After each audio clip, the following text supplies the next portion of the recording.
여러분, 청약에서 특별 공급인지 일반 공급인지 선택하는 것도 중요하지만 그보다 더 중요한 게 있습니다. 바로 어떤 단지에 청약할 것인가입니다. 청약이라고 해서 무조건 넣는 것이 좋은 건 아닙니다. 분양가가 너무 비싸거나 입지가 아쉽거나 경쟁이 지나치게 치열하다면 내 조건에 맞는 다른 단지를 기다리는 게 더 나을 수도 있습니다. 그래서 오늘은 청약 초보자라면 반드시 알아야 할 좋은 청약 단지를 고르는 기준 5가지를 알려드리겠습니다. 오늘 영상까지 보시면 앞으로 청약 공고를 봤을 때 이 단지에 넣어볼까 스스로 판단할 수 있게 될 겁니다. 챕터 1. 첫 번째, 분양가부터 확인하세요. 청약에서 가장 먼저 봐야 하는 것은 바로 분양가입니다. 아파트가 아무리 좋아도 내가 감당할 수 없는 가격이라면 의미가 없습니다. 특히 초보자분들이 많이 하는 실수가 있습니다. 분양가만 보고 이 정도면 살 수 있겠는데? 라고 생각하는 겁니다. 하지만 실제로는 분양가 외에도 취득세, 중도금, 잔금, 옵션 비용, 각종 부대 비용 등이 들어갑니다. 그리고 대출을 이용한다면 매달 갚아야 하는 원리금까지 생각해야 합니다. 따라서 청약을 볼 때는 분양가가 얼마인가 빼서 끝나는 게 아니라 내가 실제로 필요한 자금이 얼마인가를 계산해야 합니다. 챕터 2. 두 번째, 주변 아파트와 가격을 비교하세요. 두 번째는 주변 시세입니다. 청약 아파트의 가격이 비싼지 싼지는 분양가만 봐서는 알 수 없습니다. 주변에 있는 비슷한 연식과 규모의 아파트와 비교해야 합니다. 예를 들어 분양가가 8억 원이라고 해보겠습니다. 처음 보면 비싸 보일 수 있습니다.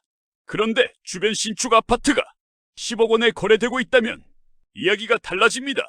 반대로 주변 아파트가 7억 원 수준이라면 분양가가 저렴하다고 말하기 어려울 수도 있습니다. 그래서 분양가 주변 시세 이 2가지를 반드시 함께 봐야 합니다. 그리고 여기서 중요한 게 있습니다. 단순히 주변 아파트보다 싸다 이것만 보고 판단해서는 안 됩니다.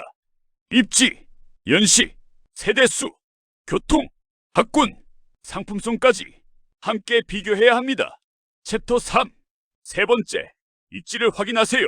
세 번째는 입지입니다. 청약에서 아파트 내부의 옵션은 나중에 바꿀 수 있습니다.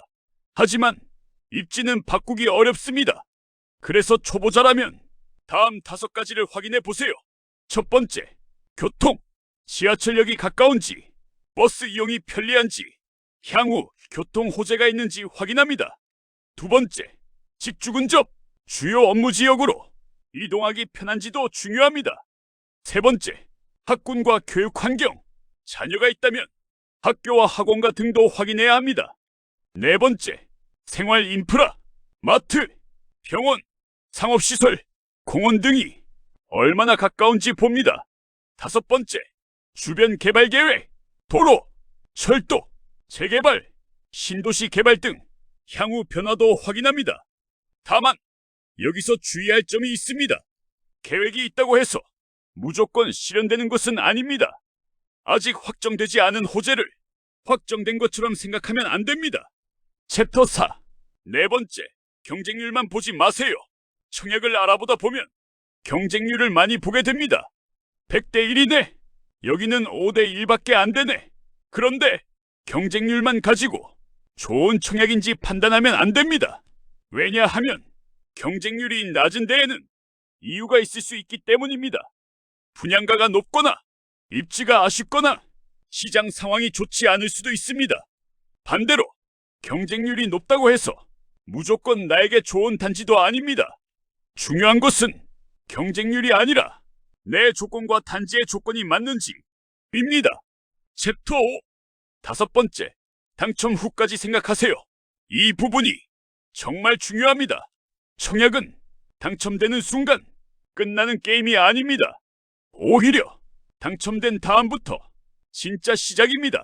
계약금을 준비해야 하고 중도금도 납부해야 하고 입주 시점에는 잔금도 준비해야 합니다. 여기에 취득세와 옵션 비용 등 추가 비용도 발생할 수 있습니다. 따라서 청약을 넣기 전에 반드시 생각해봐야 합니다. 내가 당첨되면 실제로 계약할 수 있을까? 당첨되고도 자금이 부족하다면 큰 문제가 될 수 있습니다. 청약은 당첨 확률만 높이는 것이 아니라 당첨 이후까지 감당할 수 있는 단지를 선택하는 것, 이 중요합니다. 챕터 6. 초보자는 모집 공고에서 이것부터 보세요. 그렇다면 모집 공고가 나왔을 때 도대체 무엇부터 봐야 해요? 처음부터 모집 공고 전체를 외우려고 하지 마세요. 먼저 5가지를 확인하세요. 첫 번째, 청약 자격. 두 번째, 공급 유형. 세 번째, 분양가.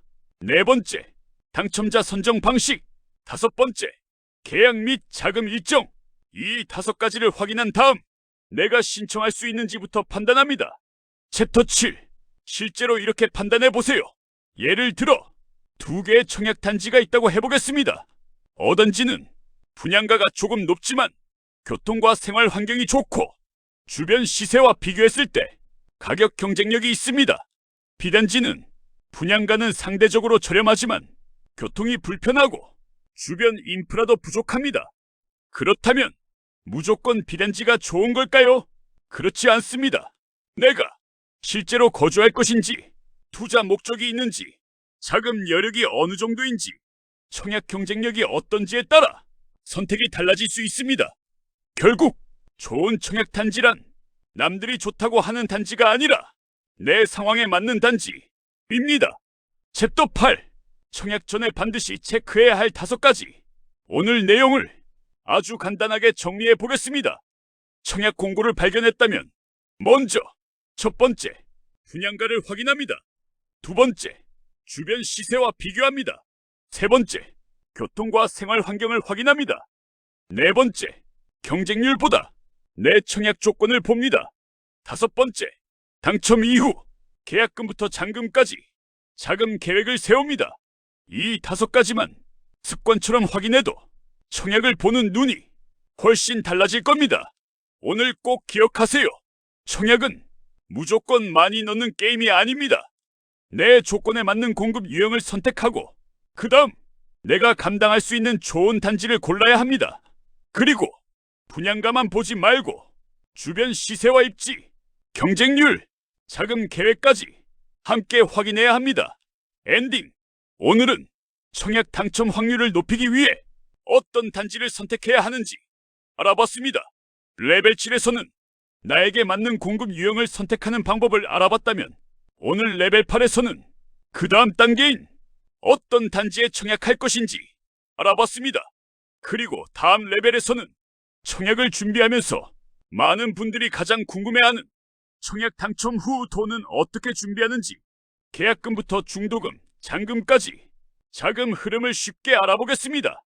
청약은 당첨되는 것만큼 당첨된 후 감당할 수 있는지가 중요합니다. 영상이 도움이 되셨다면 구독과 좋아요 부탁드립니다. 다음 레벨에서 만나요.